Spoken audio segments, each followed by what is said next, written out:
The most sexiest thing about a woman is about how smart she is, not how much boob you show. That's first of all. You know what? That's true because I've been realizing even though I have big boobs, I hate seeing all these bitches fucking showing their titties. Like, you're not looking cute. You look stupid. Ain't nobody gonna want to highlight that. They're wanting Speak to for highlight their yes. titties. Speak for yourself. Don't let your titties speak for you. Or your ass. Some girls have fabulous. Or your ass.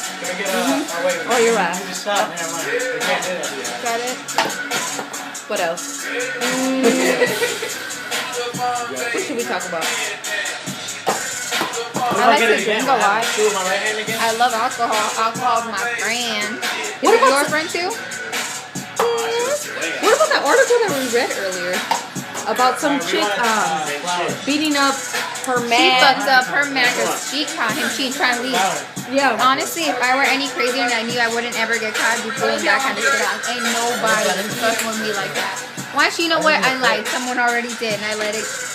Oh, that's gonna be on my video. What was it? One time, shame on him. Second time, shame on me. More like 5th time, shame on me. 100th time, shame on me. But it's okay. So how many did you get? You know what? I love you. When you really love somebody, sometimes you oversee You stuff. give them like 1,000 reasons to stay, and they single fuck up everyone. Right. That's our second one. I can't hate you for that, you know. So, your feelings are your feelings, man. It's okay. You can love assholes, and sometimes assholes love you, but they